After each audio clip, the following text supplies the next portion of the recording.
President Donald Trump is set to hold a cabinet meeting at the White House this morning as he hopes to close in on a deal to end the war in Iran, although many messages from the White House about agreements have been empty so far. Joining us now with more on that, as well as other federal issues in the islands, is Hawaii Congresswoman Jill Tokuda. Aloha and good morning, Representative. Aloha. Thanks for stopping by with us. Thanks for having me. Today is day 88 of the war in Iran. Although the fighting has calmed down, thankfully, the Strait of Hormuz closure. But we've recently just bombed in the last few days, so we're still very much at war. Yes. Prices sky high with the Strait of Hormuz closure. What would you like to see the federal government do? Bottom line, we've got to reopen the straits. You know, I think there are many different objectives that President Trump has that aren't even clear to the American people. But what he calls peanuts is really pain at the pump.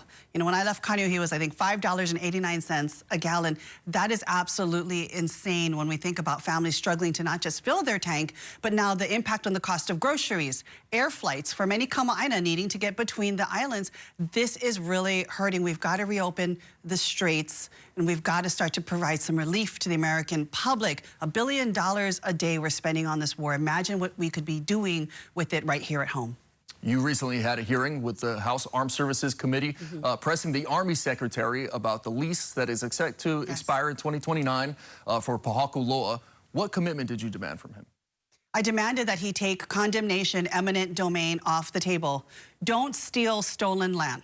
That is my hard line in the sand right now. Let's make sure that we can look at a lease renegotiation where we are able to provide the next generation of Native Hawaiians the ability to talk about the autonomy and sovereignty of this land. If you condemn, if you steal the land yet once again, you take away that ability for them to decide what happens here in Hawaii to our land. And as we well know, growing up here, you never sell that land. You never give up land. That is absolutely sacred, and it's very limited.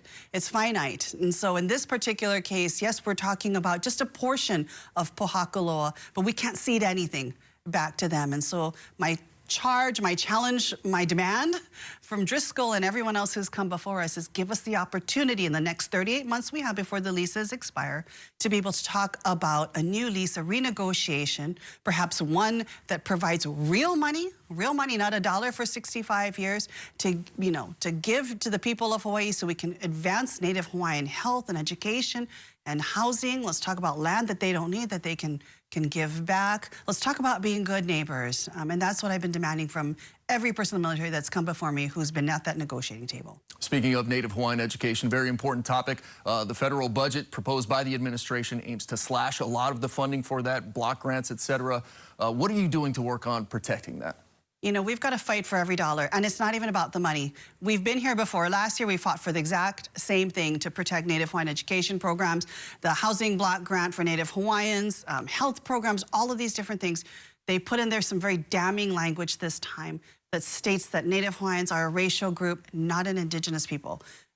They are indigenous. They are 100% indigenous. We have to protect this language. We have to protect this funding so that the federal government can recognize and understand they have an obligation, a trust obligation, a duty to support Native Hawaiians. And, you know, I've been out there to the Tutu and Me programs and many others.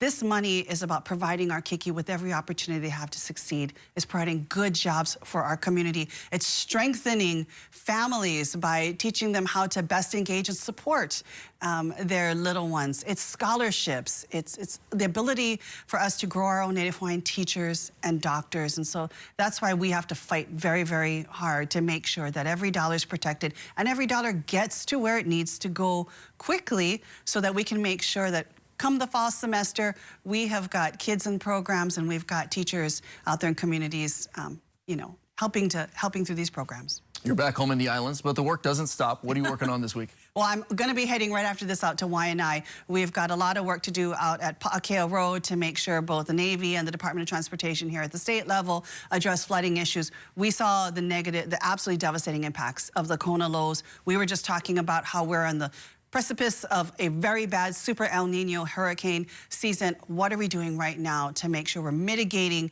any potential flooding when future disasters hit? So, very busy. Speaking of disasters, we just had the 6.0 earthquake on the Big Island. You said you talked to some of the farmers out there. What did you hear? Well, we've been hearing that, you know, they all rely on water catchment, for example. So this is not just for agriculture, but just their basic drinking water and bathing and other things that was damaged. They're desperately looking for supplies. We're reaching out to FEMA and anyone that we can to make sure that we can get folks, you know, the help, the repair, the equipment, you know, supplies that they need right now. So again, Hawaii is on the front lines of climate change and climate chaos, whether it's wildfires or floods or earthquakes or volcanic eruptions. We absolutely need to be prepared, and the preparation starts before it actually happens. So a lot of work that we have to do, and every federal resource we can fight for, that's what we're going to do. Never a dull moment as far as disasters here in the islands. Unfortunately. Yeah, Representative Jill Tokuda, thank you so much for spending some time with us this morning.